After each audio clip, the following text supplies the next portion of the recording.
So now I've made 2 videos about the dangers of cannabis for schizophrenia, and so I appreciate this comment for giving me a chance to talk about the benefits of cannabis for schizophrenia, as well as the evidence we have for some of the other minor cannabinoids. But I must stress that the evidence is limited. But as a drug writer, I think the most important evidence is your stories. So if you have anything to share about your journey with schizophrenia and cannabinoids, we would love to hear about it in the comments. I'm Lex Pelger. I cover cannabinoid science. Ask me anything. I'm sponsored by the Cannabis Health and Research Initiative, who will pay you $100 to talk about your use of our favorite plant. Link in bio. We also have a newsletter curated by me with all the best new cannabinoid science. Let's start with the self-medicating hypothesis, because everybody knows about the links between early cannabis use and later schizophrenia. I probably have 50 papers like that from 2025 alone. But what about the idea that these kids, before their symptoms of schizophrenia are emerging, they are self-medicating with cannabis? So, cannabis isn't bringing out their schizophrenia, it is the medicine they find early on. For instance, take this public health data that looks bad at first glance. And the people with schizophrenia are using cannabis, they have higher medication costs than the people who are not using cannabis. But instead of that being the cannabis worsening their symptoms, what about being the people with the worst case of schizophrenia are the ones turning to cannabis for relief? For more data around this, here's a good even-handed review about the harms and the potential benefits of cannabis for schizophrenia. And after laying out all the negatives, they say, and I quote, "On the other hand, consumption of cannabis has demonstrated a reduction in negative symptoms and improvements in cognitive performance." More on that later. It diminishes psychotic symptoms and has lesser adverse effects as compared to other antipsychotic drugs. So with that, let's go to the 3 positive papers I found out of the hundreds of negative ones that are out there. And the first one is quite nice. It is a Dutch practitioner who had psychosis, and this is their personal essay on how cannabis helped them to recover from psychosis. Then in this paper from 2009, people were taking 5 to 10 milligrams of THC, and that was enough where they were not getting the intoxication feeling of cannabis, but it was helping with their symptoms. And then a bit of an odd one.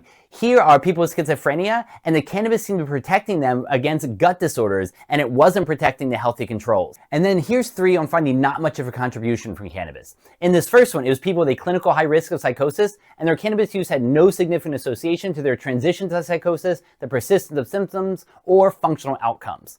And then you have this meta-analysis that collected many studies of cannabis use in schizophrenia, and overall the researchers could not decide if cannabis was detrimental or beneficial for the positive or negative symptoms of schizophrenia.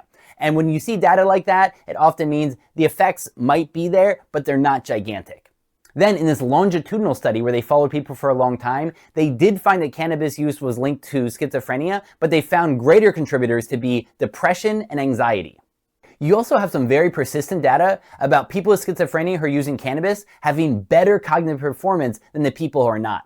This is a very large meta-analysis of a bunch of studies on people with psychosis using cannabis.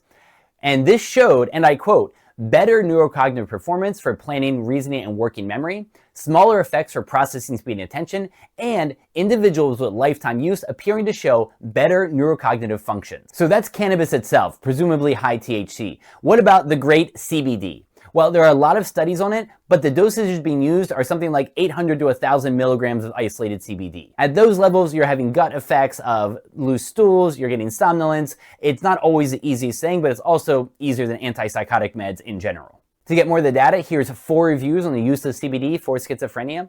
The first one talks about the antipsychotic and neuroprotective properties of CBD, and the last one talks about CBD lowering score for the positive symptoms, which include delusions, conceptual disorganization, hallucinatory behavior, excitement, grandiosity, persecution, and hostility. And then in this very nice real-world study, high CBD flower meant less psychotic experiences. I do believe that there's a protective effect from lots of CBD protecting you from the low amounts of THC that might be helpful.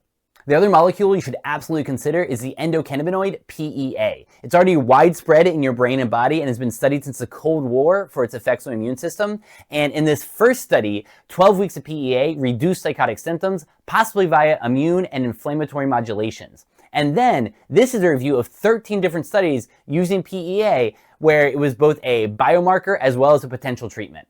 Intriguingly, in this trial of PEA with risperidone, it helped with the negative symptoms such as functional, verbal, and social performance loss, but it didn't help as much with those positive symptoms. Lastly, there are 4 minor cannabinoids to consider that have 1 or 2 preclinical studies each about how they help, and they can be found out there in the real world. They are CBDV, THCV, Oleoyl ethanol amide, which is your endocannabinoid of satiation, which you can buy online as well. And then finally, CBDA, the acid version of CBD.